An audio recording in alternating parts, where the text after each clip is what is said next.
विधायक स्नेहा दुबे पंडित द्वारा 28 जून 2025 को सम्मान समारोह का आयोजन किया गया।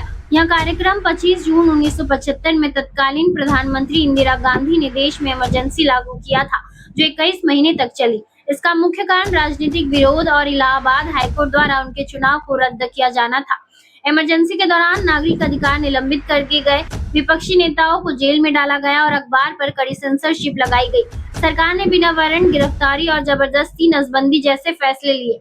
इस दौर में लोकतांत्रिक संस्थाएं कमजोर हुई और जनता में भय का माहौल बन गया।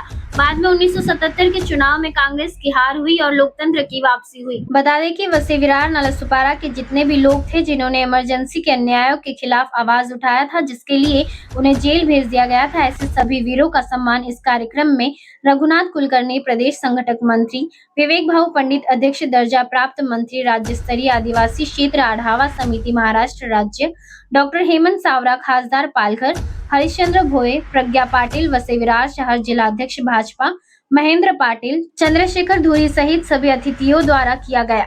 आइए सुनते हैं स्नेहा दुबे पंडित ने इस कार्यक्रम में क्या कुछ कहा।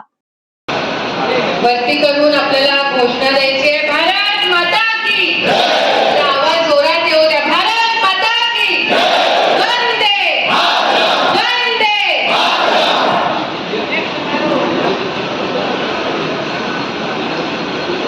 25 जून 1975 रोजी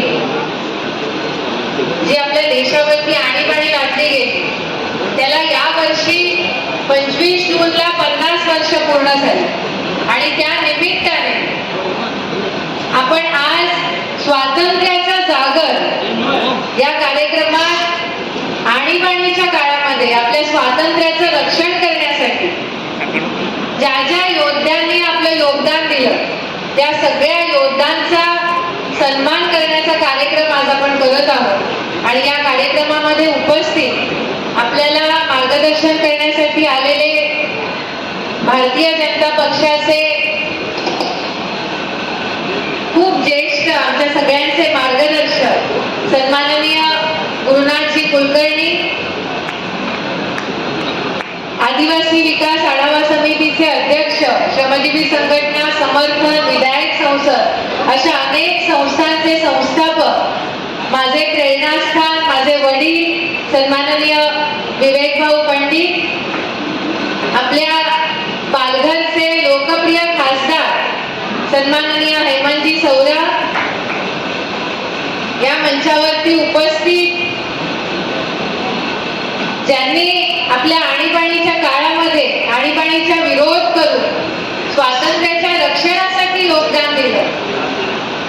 आणि मला प्रचंड अभिमान आहे की अशा आईच्या पोटी माझा जन्म झाला जिने स्वातंत्र्यानंतर स्वातंत्र्यासाठी, स्वातंत्र्याच्या रक्षणासाठी 3 महिने तुरुंगवास भोगला। अशी माझी आई आणि तिची स्वतःचीच ओळख आहे, मी तिची मुलगी अशी खरं ओळख करून द्यायला पाहिजे, अशी विद्युलता ताई पंडित,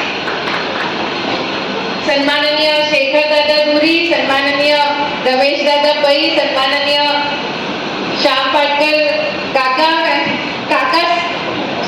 श्याम काकाच माझ्या तोंडात येतं नेहमी, सन्माननीय प्रभाकरजी घरत, सन्माननीय जोगेंद्र प्रसाद प्रभाकरजी मात्रे, सन्माननीय जोगेंद्र प्रसाद चौबेजी, भारतीय जनता पक्षाच्या वसई विरार जिल्ह्याच्या नवनियुक्त तडफदार अशा जिल्हाध्यक्षा प्रज्ञाताई पाटील, वसई विरार जिल्ह्याचे माजी अध्यक्ष महेंद्र भाऊ, यशस्वी जिल्हा अध्यक्ष, कारण त्यांच्या नेतृत्वामध्ये लोकसभा जिंकली आणि दोन्ही विधानसभा जिंकल्या। सन्माननीय व्यासपीठ इथे उपस्थित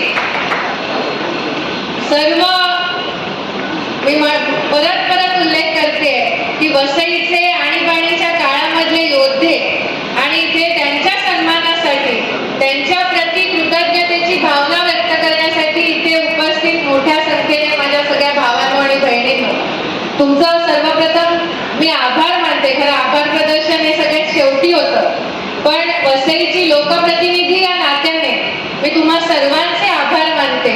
रघुनाथजी आपले आभार मानते की तुम्ही इतक्या लांबून इथे आम्हाला मार्गदर्शन करण्यासाठी आलात आणि आज खरोखर एक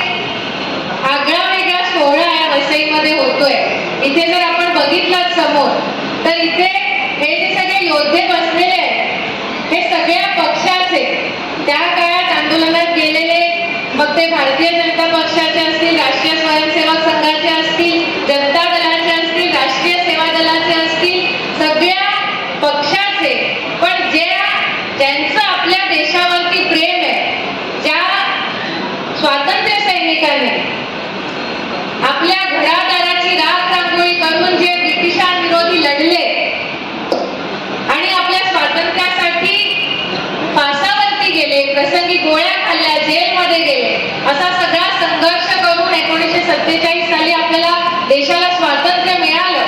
पण ते स्वातंत्र्य 1975 साली पुन्हा एकदा आपल्या देशाला पारतंत्र्यामध्ये टाकण्याचं काम त्यावेळेच्या तत्कालीन सरकारमार्फत झालं आणि त्याचा विरोध तुम्ही सगळे इथे बसलेल्यांनी केला.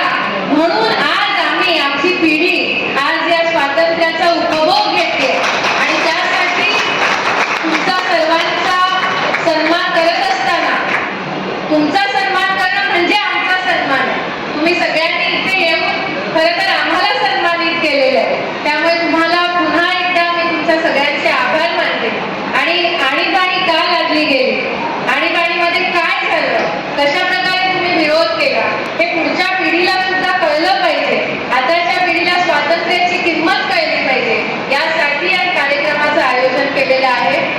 आणि मला खरंच आज खूप आनंद होतोय की इतक्या सगळ्या सन्माननीय व्यक्ती आपल्या सोबत उभे आहेत, आपल्याला मार्गदर्शन करणार आहेत. त्यामुळे मी तुम्हाला सगळ्यांना विनंती करते की सगळ्यांचं मार्गदर्शन संपेपर्यंत कोणीही हा हॉल सोडू नये आणि त्यांचं मौल्यवान मार्गदर्शन आपण सगळ्यांनी ऐकायचं आहे. मी पुन्हा एकदा तुम्हा सर्वांचे मनापासून आभार मानते आणि इथेच थांबते. जय हिंद, जय महाराष्ट्र.